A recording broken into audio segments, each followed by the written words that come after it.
Alors aujourd'hui, on parle de la prière. Nous savons que la Bible nous dit de prier en tout temps. Prier sans vous lasser.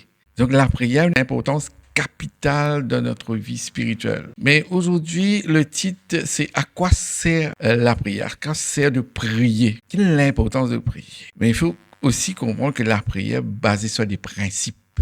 La prière ne va pas être efficace s'il n'y a pas de principe. Ça ne peut pas nous grandir, nous faire croître si jamais la prière n'est pas bâtie sur des principes. Alors, nous allons comprendre que aujourd'hui, pas mal de personnes prient.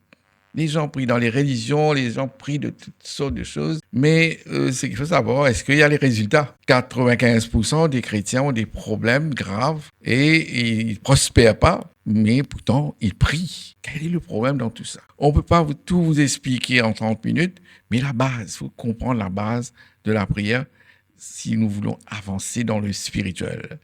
Pour commencer, allons lire dans les livres des Actes, chapitre 3, verset 1. Et nous lisons, One day Peter and John were going up to the temple at the time of prayer, at 3 in the afternoon. Donc nous remarquons que la Bible nous dit at the time of prayer. Ça veut dire qu'il y avait un temps pour la prière. Ils étaient les gens, les disciples qui sont basés sur les principes pour prier, un temps pour prier. Et c'est pour ça qu'aujourd'hui, je vais mettre l'emphase sur le fait que même la Bible nous voit dans les versets qu'il y a un temps pour prier. La plupart des croyants, ils n'arrivent pas à réussir dans la prière parce que déjà au départ même, ils ne sont pas consistants dans la prière. Aujourd'hui, tu décides de prier, demain tu ne pries pas. Aujourd'hui, tu décides de prier le matin, demain tu décides de prier le soir. Aujourd'hui, tu décides de prier à 9h du soir, demain à minuit. Donc, on n'est pas vraiment travailler comme si dans les principes. Et en plus de ça, la prière, on travaille trop dans les émotions. Et surtout que Dieu nous dit, il faut l'adorer en l'esprit et en vérité. Mais Dieu ne communique pas à travers l'âme, à travers les émotions. Alors que toi, tu es rempli de problèmes dans ta vie et tu débarques sur ton altar ou dans les lieux, dans ta chambre, dans les lieux secrets.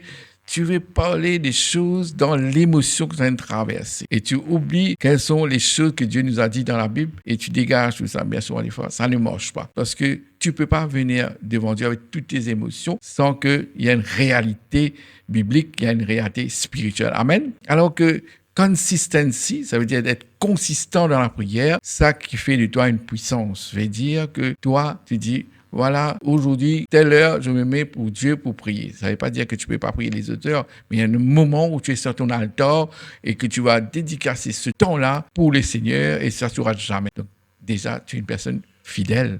On voit que tu ne rates pas ce moment-là. C'est trop important pour toi, ce moment-là. Alors, nous allons comprendre les raisons maintenant pour lesquelles on prie. Première chose, j'ai remarqué que dans la vie normale, les gens, les chrétiens, surtout qu'on parle, les gens, ils prient, mais ils passent leur temps à demander des choses. Parce qu'il y a un certain manquement dans leur vie. Et ça peut être dans les finances, ça peut être dans la santé, dans la famille, dans l'éducation.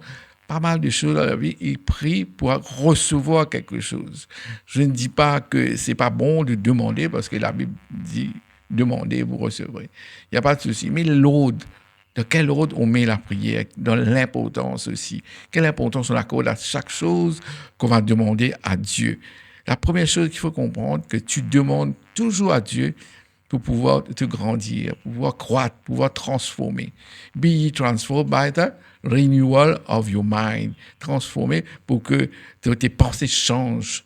Alors que si quelqu'un ne change pas et que la personne reste la même, et quel développement il y aura dans sa vie? Il n'y aura pas de développement spirituel, je veux dire. Il n'y aura pas de développement dans sa vie. Ce que tu vas rechercher et ce que Dieu attend de toi, ça ne va pas marcher. Alors, grandir, c'est la chose plus importante pour toi de grandir et transformer. On ne peut pas te rencontrer aujourd'hui, 2 ans après, tu es la même personne. Tu n'as pas comme si un temps pour la prière, vivre dans la prière.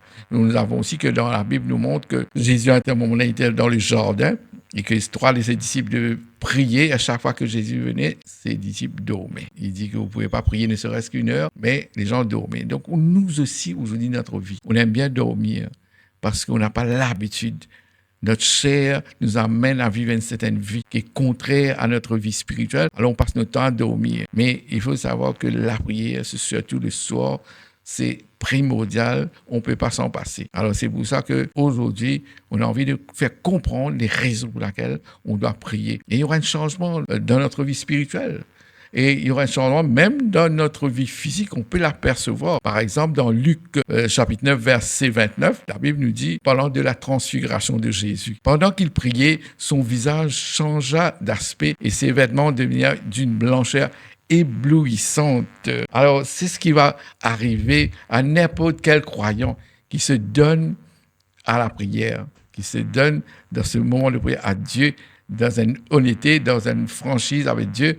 Et c'est comme ça qu'on va savoir. Donc, on voit déjà, non seulement spirituel, tu changes, mais physiquement aussi, tu peux changer. Quand un jour, les disciples de Jean aussi avait des disciples, quand les disciples de Jean venaient devant Jésus et ils disaient à Jésus, dans Luc 11, 1, il nous dit, Seigneur, enseigne-nous à prier comme Jean l'a appris à ses disciples. Alors nous voyons que parfois, c'est pas une question aussi que ces gens-là ne priaient pas. Je ne dis pas que vous ne priez pas, mais on parle de la consistance, on parle du principe d'être fidèle dans votre prière et pour que ça devienne puissance. Alors les disciples, quand ils venaient devant Jésus, ils disent, montre-nous comment prier comme Jean faisait. Alors ça veut dire, c'est pas dans le fait qu'ils ne priaient pas, mais il n'y avait pas de puissance dans leur prière. Alors, ça nous rappelle que peut-être aujourd'hui, toi aussi, tu as ce même problème-là. Tu pries, tu as passé des années à prier, jeûner, prier, mais il ne se passe rien. Parfois, un petit étincelle comme ça, quelque chose arrive, tu dis, voilà, Dieu a béni. Mais pas forcément, mais parce que tu dois pouvoir prier avec certitude, parce que Dieu répond à nos prières si c'est des bonnes prières. Alors que toi, tu ne prends pas la prière comme un outil. Quand tu vas prier, c'est pas quelques paroles dans l'air, ça. C'est pas quelques paroles. Ça veut dire que tu es équipé pour pouvoir servir cet outil-là. C'est comme une arme pour pouvoir faire des choses. Alors, c'est pour ça qu'aujourd'hui, tu as besoin de grandir et accompagner de ce pouvoir que Dieu nous donne. Donc, première chose, il faut que tu attends à que tu sois transformé. Est-ce que dans ta prière, tu dis, Seigneur, transforme-moi. Faites de moi un disciple puissant. Qu'est-ce qui manque dans ma vie? Où ça, je dois améliorer? Et Dieu, l'Esprit Saint, va t'aider à comprendre ça. Si nous parlons, par exemple, on parle du Saint-Esprit, mais quand on regarde le livre des Actes, allez, on prend par exemple Actes des Apôtres, chapitre 1, verset 8, mais vous recevrez une puissance, le Saint-Esprit survenant sur vous. Alors que Jésus a déjà dit que ses disciples vont recevoir une puissance. Mais nous voyons aussi que dans Actes chapitre 2 verset 4, la Bible nous montre que qu'est-ce qu'ils ont reçu. Allons lire. Et ils furent tous remplis du Saint-Esprit et se mirent à parler en d'autres langues. Donc, ils n'ont pas reçu la puissance, mais ils ont reçu des langues. Alors, ça devient un petit peu plus compliqué. Quand Dieu a promis la puissance et qu'est-ce qu'on reçoit, nous? Les langues. Alors, c'est comme si, pour mieux comprendre ce qui se passe, allons dire que demain, je te promets 1000 roupies et quand je te donne une enveloppe. Mais c'est pas compliqué à comprendre que les 1000 roupies se trouvent dans l'enveloppe. Ça, vite, tu vas comprendre. Mais ici aussi, pareil, c'est la même chose. L'Esprit Saint te promet que tu seras dans la puissance et toi, tu reçois les langues. Ça veut dire les langues, c'est fait pour prier. Alors que pour activer cette puissance-là, c'est dans ta prière que tu vas pouvoir activer. Mais pas tout le monde qui a compris comment ça se passe. Alors, aujourd'hui, j'ai envie de mettre clair que l'Esprit Saint nous accompagne. Mais il y a aussi notre part à faire dans l'histoire de pouvoir dire les choses comme il faut, dans le nom de Jésus. Amen. Jésus nous promet la puissance. Et qu'est-ce qu'on reçoit? Les langues. Mais c'est la prière. On est des êtres de prière. On est fait pour prier, c'est ça qu'il faut comprendre. Alors, on a compris que la prière, c'est quelque chose qui peut nous transformer. Dans notre prière, on est l'emphase de la transformation. Et on voit aussi, deuxième chose qu'on attend de la prière, c'est d'avoir une plateforme. Ça veut dire qu'on vient devant notre altar, on peut faire des pétitions, on peut faire des demandes. C'est la deuxième chose qu'on attend de la prière. Bon, bien sûr, c'est ça que les gens prennent en premier, comme on dit. C'est pas pour la transformation. Et donc, il demande. Mais maintenant, deuxième position, vous pouvez demander. Donc, Marc, par exemple, 11, 24 nous dit, Therefore I say unto you, what things soever ye desire, when you pray, believe that you receive them and you shall have them. Donc, il y a la question aujourd'hui que les gens, ils prient, mais il y a des doutes quand même. Surtout quand une situation est difficile. Et là, on dit, est-ce que vraiment ça va arriver? Est-ce que vraiment j'aurai cette guérison-là? Et ça demande de la pratique dans la prière, on pratique notre foi. Il faut que les demandes aussi, faites bien attention. Parce que Dieu dit aussi, vous demandez mal. Il ne faut pas passer votre temps à demander des choses de ce monde. Parce que la Bible nous dit, cherchez d'abord le royaume et sa justice et tout vous sera donné. Si une personne ne cherche pas le royaume en premier, rien va bien se passer. Parce que tu ne peux pas attirer que les choses de ce monde. Parce que Dieu me dit, n'aimez pas ce monde et les choses de ce monde. Et toi, les choses spirituelles ne t'intéressent pas. C'est pour ça que tu ne cherches pas le royaume avant. Tu cherches les choses de ce monde. Ta famille, des choses, que tu veux une maison, l'autre. Mais il faut chercher d'abord. Dieu n'a pas de problème pour te donner les choses que tu demandes. Mais avant tout, il faut chercher d'abord le royaume. Alors Matthieu 7 à 8 nous dit, demandez, elle vous donnera, cherchez et vous trouverez, frappez et l'on vous ouvrira. Car quiconque demande reçoit, celui qui cherche trouve et ouvre à celui qui frappe. Cette parole, cet évangile nous dit que quand vous demandez, vous allez recevoir. Et pourtant, bien souvent, on ne reçoit pas. Alors Dieu ne peut pas être un menteur. Dieu est fidèle. Dieu n'est pas un homme pour mentir. Tout ce qu'il dit est vérité. Pourquoi ça ne marche pas? Ça, les gens ne veulent pas en comprendre pourquoi ça ne marche pas. Et il dit simplement, Dieu n'est pas fidèle peut-être. Dieu ne respecte pas sa parole. Mais au contraire, Dieu est bon. Amen. Alors qu'il y a des principes dans la demande. Parce que ce que tu demandes est trop lié avec le monde. Il n'est pas lié avec le spirituel. Vous voyez? Toi, tu veux une guérison, toi. Allons dire que tu veux une guérison dans ta vie, tu es malade. Mais jamais tu as prié pour que ta vie puisse être une bénédiction pour les autres, pour que tu puisses prier. Parce que Dieu a dit, voici les miracles qui accompagneront ceux qui auront cru en mon nom, ils chasseront les démons et ils imposeront les mains et les malades seront guéris. Jamais dans ta vie, tu as essayé de travailler sur la prière pour dire, Dieu, que cette puissance vienne en moi. C'est ta promesse, que cette puissance vienne en moi. Mais le jour où tu as un problème médical, tu as un problème, là, tu supplies Dieu. C'est pas pareil, là. Là, c'est pas une démarche spirituelle, là. Tu es en train de demander secours à Dieu. C'est ça le problème. Parce que toi, tu as besoin que pour toi. Tu n'as pas besoin que Dieu te montre comment faire pour guérir les autres. Mais aujourd'hui, c'est pour ça que tu es dans cette situation où tu es malade. Tu as besoin maintenant d'avoir guérison et toi-même, tu aurais pu le faire. Alors, on regarde par exemple, troisième possibilité maintenant. On a vu que, premièrement, la raison pour laquelle la prière, on a besoin pour la prière, c'est pour la transformation, pour grandir. Déjà, quand tu demandes à Dieu de t'aider à pouvoir grandir, l'Esprit Saint va te guider, tu grandis, tu te transformes. Et beaucoup de choses inutiles que tu demandes à Dieu dans ta prière, c'est la deuxième possibilité, c'est de demander. On dit que la prière, c'est aussi comme une plateforme pour demander. Beaucoup de choses, tu auras besoin de demander, parce que tu auras déjà la réponse. Amen. Et c'est pour ça qu'en deuxième position, on peut demander. Amen. Alors, troisième possibilité de la prière, la raison pour la prière, c'est pour avoir des possibilités dans ta vie. Des choses vraiment dépassent ce que les gens puissent penser et spirituellement. Alors que quand tu parles, il faut savoir que est-ce que ta parole est une puissance? Parce qu'on est créé à l'image de Dieu. Et on a envie de savoir maintenant, est-ce que ta parole a une puissance? Si au fond de toi, la parole de Dieu au fond de toi, tu dois pratiquer. C'est un genre de prière, ça. Première chose, tu dois prophétiser sur toi-même. Avant de prophétiser sur les autres, tu apprends à prophétiser sur toi-même. Parce que nous, même au départ, avec Dieu, on est en partnership avec Dieu. Si vous regardez dans la Genèse, par exemple, co-creator, quand Dieu a créé des animaux, il a dit de mettre les noms. Vous savez, il veut qu'on participe ensemble avec lui. Donc, c'est une histoire à deux, ça. Vous voyez? Alors que aujourd'hui, on ne prophétise pas sur soi-même. Parce qu'on n'a pas confiance dans les paroles qu'on peut dire. Ce n'est pas une vie d'un disciple, ce n'est pas une vie d'un chrétien, ça. Ce n'est pas parce qu'une fois tu as dit ça n'a pas marché, ça veut dire que ça ne marchera pas. Parce que plus tu pratiques, plus tu grandis ta foi, et tu vas voir, tout va se passer comme Dieu veut à la fin. Amen. Regarde par exemple que Ézéchiel nous raconte quelque chose de très, très important. Ézéchiel lui dit à un certain moment donné, l'Éternel l'emmène dans une vallée. Dans une vallée, il y a des ossements.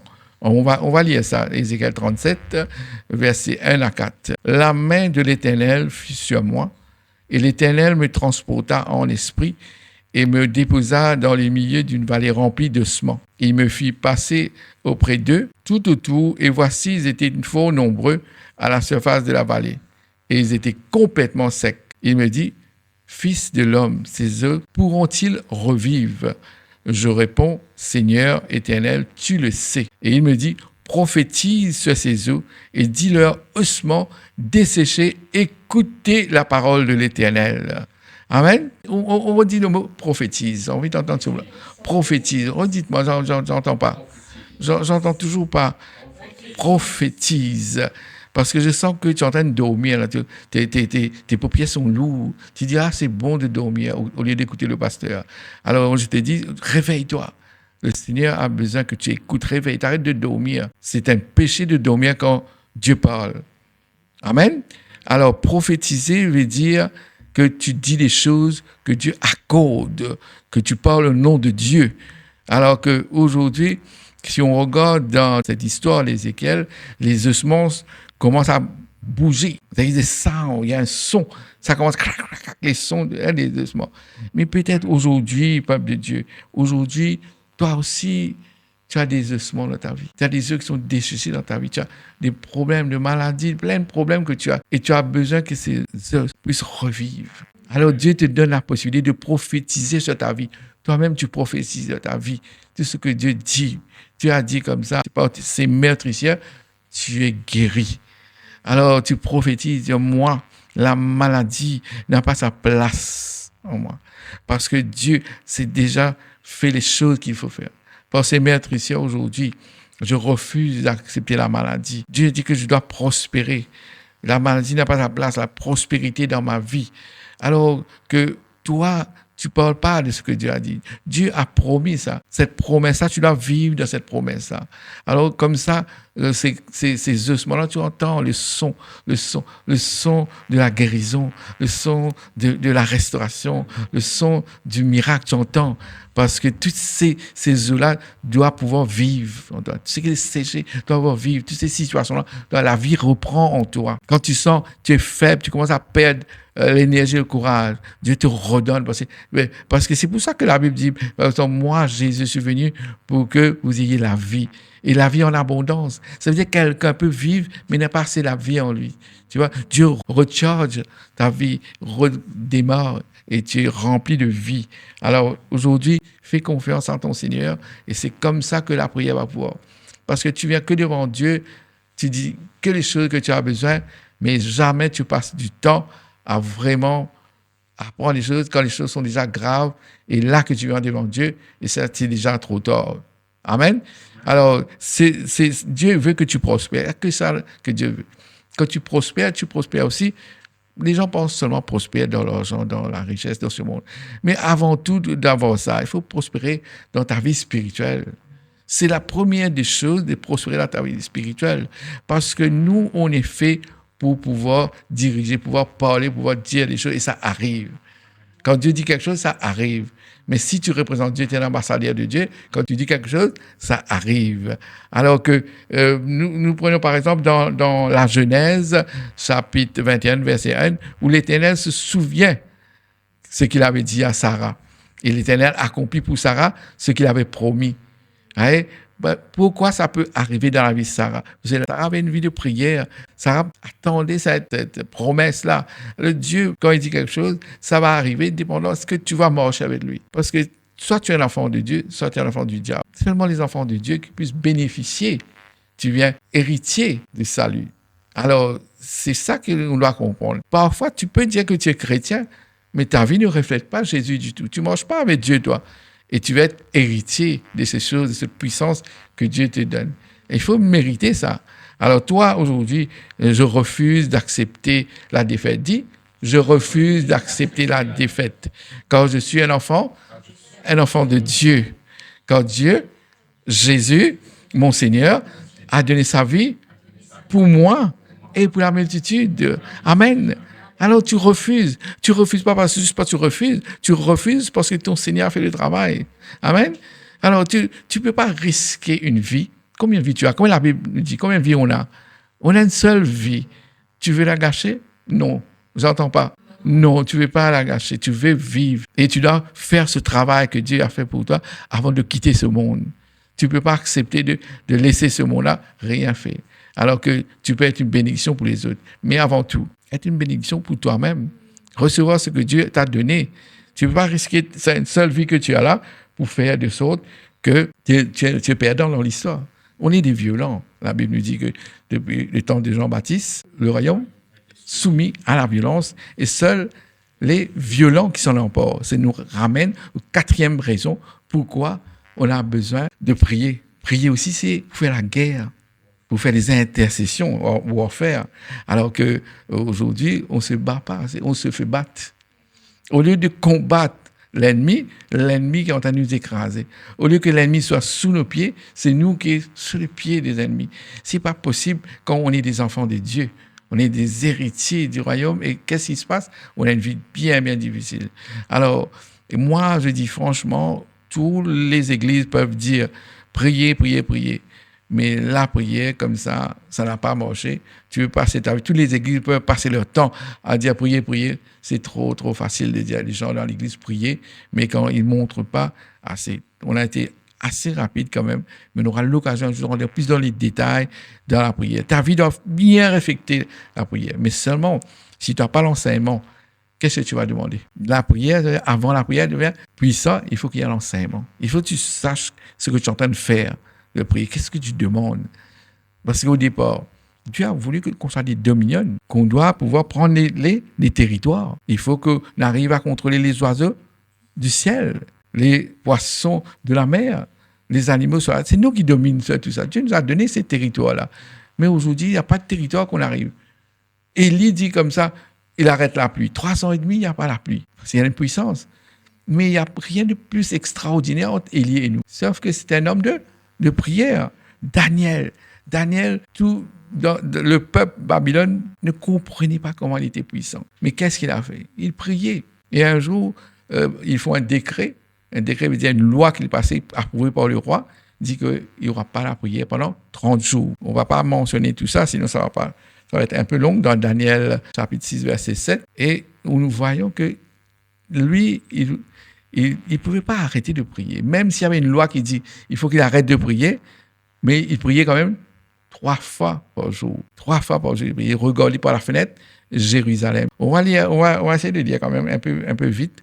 Donc Daniel 6, verset 7. Tous les chefs du royaume, les intendants, les satrapes, les conseillers et les gouverneurs sont d'avis qu'il soit publié un édit royal avec des défenses sévères pourtant que quelqu'un dans l'espace de 30 jours adressa de prière à quelque dieu ou quelques hommes, excepté à toi, au roi, sera jeté dans le fosse au lion.